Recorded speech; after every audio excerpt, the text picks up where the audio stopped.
आणि यानंतरची breaking news आपण बघणार आहोत। शिर्डीमधला धक्कादायक प्रकार उघडकीला आलेला आहे। दारू तस्करीसाठी चक्क रुग्णवाहिकेचा वापर करण्यात आलेला आहे। संगमनेर शहरात रुग्णवाहिकेमधून दारूची तस्करी करण्यात येत होती। पोलिसांना संशय आल्यानंतर त्यांनी या रुग्णवाहिकेची तपासणी केली।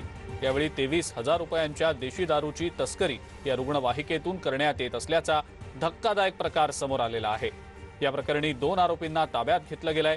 नाकाबंदी दरम्यान संगमनेर पोलिसांनी हा सगळा प्रकार उघडकीला आणलाय। सध्या ही रुग्णवाहिका जप्त करण्यात आलेली असून ही रुग्णवाहिका कोणाच्या नावावर आहे याचा तपास केला जातोय। रुग्णवाहिकेमधून दारूची तस्करी केली जात असल्याचा धक्कादायक प्रकार समोर आलेला आहे। संगमनेर शहरात रुग्णवाहिकेमधून ही दारूची तस्करी केली जात होती। पोलिसांना संशय आला आणि त्यांनी या रुग्णवाहिकेची तपासणी केली असता रुग्णवाहिकेत 23,000 रुपयांची देशी दारू आढळलेली आहे। रुग्णवाहिका पोलिसांनी जप्त केलेली आहे। रुग्णवाहिका नेमकी कोणाच्या नावावर आहे याचा आता शोध घेतला जातोय। 2 जणांना ताब्यात घेण्यात आलेला आहे आणि पोलीस या मागे नेमकं कोण आहे याचा शोध घेत आहेत।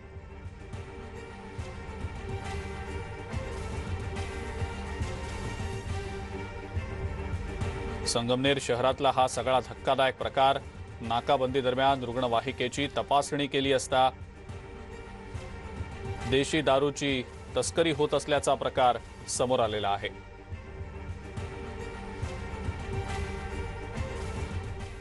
पुढची आणखीन एक महत्त्वाची बातमी बघूया। यवतमाळमध्ये कोरोनाचा प्रसार अतिशय झपाट्याने होतोय। वाढत्या कोरोनाला आळा बसावा म्हणून जिल्ह्यात कठोर निर्बंध लावले गेलेले आहेत। निर्बंध लावल्यानंतर सुद्धा काही नागरिक विनाकारण रस्त्यावर फिरतायत। विनाकारण फिरणाऱ्यांना शिक्षा म्हणून प्रशासनाने रहदारीच्या भागामध्ये आता कोरोना टेस्ट करायला सुरुवात केली आहे। पॉझिटिव्ह आलेल्या नागरिकांना थेट कोविड केअर सेंटरमध्ये उपचारासाठी दाखल केलं जात आहे। प्रशासनाच्या या निर्णयामुळे विनाकारण फिरणाऱ्या नागरिकांमध्ये आता दहशत निर्माण झालेली आहे। यवतमाळमध्ये विनाकारण फिरणाऱ्यांवर आता कारवाई केली जाते। याबाबतचाच आढावा घेतला आमचे प्रतिनिधी भास्कर मेहरे यांनी। यवतमाळ जिल्ह्यात कोरोनाची झपाट्याने वाढ होत आहे आणि त्यामुळेच या ठिकाणी कडक निर्बंध लावण्यात आलेला आहे। मात्र तरी सुद्धा नागरिक जे आहे ते विनाकारण बऱ्याचशा ठिकाणी बाहेर फिरताना दिसत आहे आणि त्यामुळे आता यवतमाळ शहर पोलिसांनी या ठिकाणी प्रत्येक ठिकाणी चौकामध्ये उभं राहून या ठिकाणी तपासणीला सुरुवात केलेली आहे। आणि एवढंच नव्हे तर जे काही समजा जे नागरिक फिरताना दिसत आहेत त्यांची या ठिकाणी आपण बघू शकता अँटीजन टेस्ट सुद्धा याच ठिकाणी केला जात आहे आणि टेस्टमध्ये जर पॉझिटिव्ह आलं तर त्यांना CCTC मध्ये उपचारासाठी या ठिकाणून दाखल करण्यात येत आहे। एकंदरीत परिस्थिती जी आहे अतिशय गंभीर या ठिकाणी होताना दिसत आहे आणि या संपूर्ण निर्बंधाच्या संदर्भात किंवा कारवाईच्या संदर्भात बोलण्यासाठी आपल्यासोबत आहे यवतमाळचे तहसीलदार आहेत कुणाल ढालटे साहेब। आपण त्यांना विचारूया। सर मला सांगा कशा पद्धतीने एकंदरीत कारवाई? कोविड-19चा वाढता प्रादुर्भाव बघता जास्तीत जास्त नागरिकांची तपासणी करण्यात आमचं उद्दिष्ट आहे आणि त्या अनुषंगाने यवतमाळ शहरामध्ये जी संचारबंदी आणि दुकानांचा जो टाईम आपण 11 वाजेपर्यंत केलेला आहे त्यानंतर जे विनाकारण आणि अनावश्यक जे लोक रस्त्यावर फिरत आहेत अशा लोकांचे टेस्टिंग करता आपण एक मोबाईल व्हॅन त्या ठिकाणी तालुका आरोग्य अधिकाऱ्याच्या वतीने अरेंज केलेली आहे आणि जे लोक विनाकारण रस्त्यावर फिरत आहे अशा लोकांचे आपण त्या ठिकाणी टेस्टिंग करत आहोत। टेस्टिंग केल्यानंतर यापैकी जे काही पॉझिटिव्ह येतील अशा लोकांना आपण कोविड केअर सेंटरला त्या ठिकाणी ॲडमिट करत आहोत जेणेकरून कोविडचा वाढता जो प्रादुर्भाव आहे त्या प्रादुर्भावाला कुठेतरी आळा बसेल त्या ठिकाणी। एकंदरीत आपण या ठिकाणी बघितलेलं आहे की कोरोनाचा जो फैलाव आहे मोठ्या प्रमाणात होता आणि त्यामुळेच ह्या संपूर्ण जी प्रक्रिया आहे अतिशय कडक पद्धतीने या ठिकाणी अंमलबजावणी या ठिकाणी होताना दिसते। अशा प्रकारची माहिती तहसीलदार झालटे यांनी दिलेली आहे। भास्कर मेहरे, न्यूज 18 लोकमत, यवतमाळ। राज्यामध्ये कोरोनाच्या पार्श्वभूमीवर कालपासून पुन्हा एकदा कठोर लॉकडाऊनला सुरुवात झालेली आहे आणि यावेळेला आंतरजिल्हा प्रवास महत्त्वाच्या कारणांसाठीच असल्याचे नियम लागू करण्यात आलेले आहेत। त्यासाठी आता गेल्या वर्षीप्रमाणे ई-पासची सुविधा पुन्हा एकदा सुरू करण्यात आलेली आहे। फक्त अत्यावश्यक सेवेच्या कारणास्तव आंतरजिल्हा आणि आंतरराज्य प्रवास करणाऱ्यांना ई-पास आवश्यक असणार आहे। ई-पास शिवाय कोणालाही प्रवास करता येणार नाहीये। फक्त अत्यावश्यक कारणासाठीच प्रवासाच्या ई पासच्या माध्यमातून मुभा दिली जाणार आहे। दरम्यान ज्यांना ऑनलाईन फॉर्म भरता येत नसेल त्यांना जवळच्या पोलीस स्टेशनमध्ये जाऊन हा फॉर्म भरता येऊ शकेल।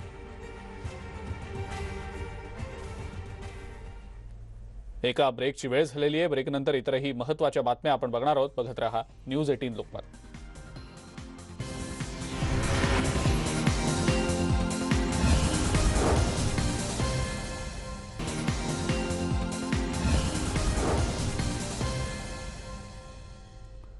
ब्रेकनंतर आपल्या सगळ्यांचं पुन्हा एकदा स्वागत। एक महत्त्वाची बातमी यानंतर आपण बघणार आहोत। ही बातमी आहे पंतप्रधान आणि मुख्यमंत्र्यांसोबत झालेल्या बैठकीसंदर्भातली।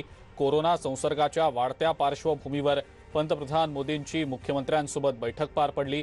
या बैठकीदरम्यान दिल्लीच्या मुख्यमंत्र्यांना बोलण्याची संधी मिळाली। यावेळी त्यांनी दिल्लीला भेडसावणाऱ्या समस्या पंतप्रधानांसमोर मांडल्या, मात्र याचं थेट प्रक्षेपण करण्यात आलं। दिल्लीचे मुख्यमंत्री अरविंद केजरीवाल यांनी बैठकीचं थेट प्रक्षेपण करण्याला पंतप्रधान नरेंद्र मोदी यांनी आक्षेप नोंदवला। बैठकीचा वापर दिल्लीच्या मुख्यमंत्र्यांनी राजकारणासाठी केल्याचा आरोप आता भाजपानं केलेला आहे।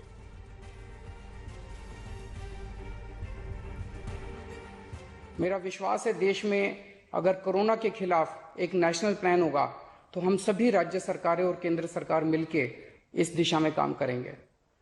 सर, कोरोना की वजह से दिवंगत आत्माओं को शांति मिले। हाँ जी सर।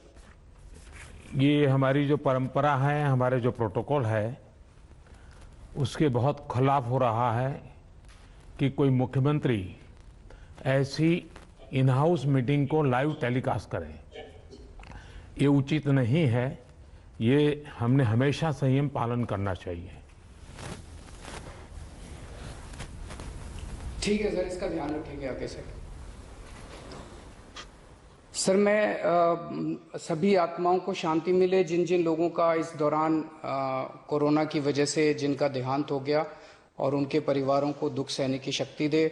अगर सर मेरी तरफ से कोई गुस्ताखी हुई है, मैंने कुछ कठोर बोल दिया, मेरे आचरण में कोई गलती है, तो उसके लिए मैं माफ़ी चाहता हूं। लेकिन अभी तक जितने आज पॉल साहब की जो प्रेजेंटेशन थी वो भी बहुत अच्छी थी, और उसके हिसाब से जो भी हमें निर्देश दिए गए हैं उन निर्देशों का हम पालन करेंगे।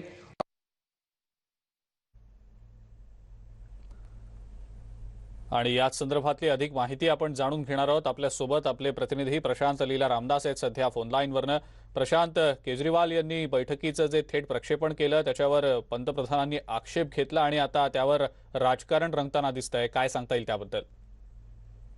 बरोबर आहे। या संदर्भात आता दिल्ली सरकारच्या वतीने स्पष्ट करण्यात आलं आहे की अशा प्रकारच्या कुठल्याही प्रकारची सूचना ना वर्बल न लिखित स्वरूपात केंद्र सरकारकडून होती की याचं लाईव्ह प्रक्षेपण होणार नाही। महत्वाचं म्हणजे अशा प्रकारच्या पूर्वी सूचना येत होत्या तर दिल्ली सरकारच्या वतीने म्हणणं आहे, पण ज्या पद्धतीनं हे याचं लाईव्ह प्रक्षेपण झालं आणि या संदर्भात पंतप्रधान नरेंद्र मोदी यांनी यावरती आक्षेप उचलला की असं लाईव्ह प्रक्षेपण करणे योग्य नाही आहे। हे सगळ्या इन हाऊस मिटी आहे आणि केंद्र सरकार आणि राज्य सरकार या दोघांमध्ये चर्चा होती ती कधी अशी बाहेर गेली नाही पाहिजे। पण यावरती माफी मागून तर अरविंद केजरीवाल यांनी प्रयत्न पूर्ण प्रकरण पुढे कमी करण्याचा प्रयत्न केला, पण आता यावर राजकारण सुरू झालेलं आहे। भारतीय जनता पक्ष विरुद्ध आम आदमी पक्ष पार्टी असे जी तुल्यबळ शाब्दिक युद्ध देखील सुरू झाली आहे। त्यामुळे होऊ शकतं की आगामी काही दिवसात त्याचे मोठे परिणाम पाहायला मिळण्याची शक्यता आहे। स्टुडिओ बिलकुल प्रशांत, धन्यवाद सविस्तर माहिती आपण दिली त्याबद्दल। पुढची बातमी पुण्यातली आहे। कोरोना रुग्ण आणि नातेवाईक रेमडेसिवीर आणि प्लाझ्मा मिळवण्यासाठी धडपडतायत। त्यांना प्लाझ्माचा साठा उपलब्ध करून देण्यासाठी पुण्यातील एका संस्थेनं पुढाकार घेतलाय। पुण्यातील वंदे मातरम या संघटनेनं प्लाझ्मा प्रीमियर लीग आणि प्लाझ्मा स्ट्राईक या मोहिमा सुरू करत अनेकांचे जीव वाचवले। जवळपास 20,000 रुग्णांचा डेटा घेऊन ते प्लाझ्मा देण्यासाठी त्यांना आवाहन करतायत। प्लाझ्मा स्ट्राईक म्हणून भावनिक साधही घालत ते अनेक रुग्णांचा जीव वाचवण्याचं काम करतायत। या मोहिमेला उत्तम प्रतिसाद मिळाला आहे। आणखी व्यापक ही मोहीम करण्यासाठी त्यांनी प्लाझ्मा प्रीमियर लीग ही मोहीम सुरू करत बक्षिसं सुद्धा जाहीर केलेली आहेत। पहिली ॲक्टिव्हिटी आहे म्हणजे प्लाझ्मा प्रीमियर लीग अशी PPL नावाची आम्ही स्पर्धा ऑर्गनाईज केलेली आहे की ज्याच्यामध्ये महाराष्ट्रातली वेगवेगळी गणेशोत्सव मंडळ असतील, ढोल ताशा पथकं असतील, वेगवेगळ्या रजिस्टर संस्था असतील, यांना आम्ही या स्पर्धेसाठी निमंत्रित केलेलं आहे। आणि त्या सगळ्यांना किमान 100 डोनर्सचं टार्गेट आहे आणि बक्षिसं पण या प्लाझ्मा प्रीमियर लीगमध्ये आम्ही खूप चांगली ठेवली आहेत. याच्यातलं पहिल्या क्रमांकाचं बक्षीसच 50,000 रुपयाचं बक्षीस आहे कॅश. तर टीम म्हणून युवकांनी एकत्र यावं आणि जास्तीत जास्त प्लाझ्मा डोनर्स तयार करावेत, याच्यासाठी आमचा एक प्रामाणिक प्रयत्न आहे. दुसरं, प्लाझ्मातला आता एक प्रॉब्लेम असा होणार आहे की 1 मे पासून 18 वर्षापासून सगळ्यांनाच हे आहे, वॅक्सिनेशन आहे. आणि जेव्हा आपण वॅक्सिनेशन होतं त्याच्यानंतर आपण प्लाझ्मा दान करू शकत नाही. तर त्याच्यामुळे 1 मेच्या जास्तीत जास्त प्लाझ्मा दान घडवून यावं, म्हणजे कमीत कमी वेळामध्ये जास्तीत जास्त चांगला रिझल्ट मिळावा, याच्यासाठी आम्ही प्लाझ्मा स्ट्राईक हा उपक्रम घेतला आहे. म्हणजे जसं आपलं सर्जिकल स्ट्राईक झालं, एअर स्ट्राईक झालं, कमी वेळात जास्तीत जास्त रिझल्ट, तसं हे प्लाझ्मा स्ट्राईकमध्ये आम्ही करणार आहोत. तुमचे प्रश्न आम्हाला पाठवायचे, तज्ज्ञ डॉक्टरांची टीम आहे, त्या डॉक्टरांच्या माध्यमातून आम्ही त्यांच्या प्रश्नांची उत्तरं देतो. खरं तर ही आत्ताची वेळ अशी आहे की भारत माझा देश आहे, सारे भारतीय माझे बांधव आहेत, हे नुसतं म्हणण्याकरता नाही तर जगण्याकरता आहे. आता ही वेळ आहे की गोरगरिबांना वाली राहिलेला नाही आहे. तर त्या गोरगरिबांसाठी असू द्या, मध्यमवर्गीयांसाठी असू द्या, कुणासाठी असू द्या, आमचं एकच उद्दिष्ट आहे प्रामाणिकपणे की हे लोकांपर्यंत जेवढं काउन्सिलिंग करता येईल मोफत आणि ते घरी सुरक्षित राहतील, त्यामुळे जास्त लोक बाधित होणार नाही आणि जो ताण हॉस्पिटल सरकारी दवाखान्यांवरती येतोय तो येऊ नये म्हणून आमचा हा प्रयत्न आहे. आणि त्यामध्ये सांगायचं झालं की विंदा गांधींची कविता आहे की देणाऱ्यांनी देत राहावे, घेणाऱ्यांनी घेत राहावे, घेता घेता घेणाऱ्यांनी देणाऱ्यांचे हात द्यावे. आणि हीच वेळ आहे आत्ता की आपण प्लाझ्मा पण डोनेट करू शकता, त्यातनं 3 जणांचे जीव वाचू शकतात. किंवा काउन्सिलिंग सेंटरमध्ये एक जे काय 10-15 प्रश्न असतात कॉमन, त्या प्रश्नांची उत्तरं आम्ही दिल्यानंतर त्या मेंटली हा आजार पण थोडासा बराच आहे. आणि या सगळ्या महत्त्वाच्या बातम्यांसोबतच या बुलेटिनमध्ये वेळ झाली इथंच थांबण्याची. मात्र जाता जाता एक महत्त्वाचं आवाहन, कळकळीची विनंती. कोरोनाचा प्रादुर्भाव वाढतोय. कोरोना प्रतिबंधक नियमांचं काटेकोरपणे पालन करणं गरजेचं आहे. सर्वात महत्त्वाचं आहे ते म्हणजे मास्क लावणं. मास्क लावा आणि सुरक्षित राहा. बघत रहा न्यूज 18 लोकमत.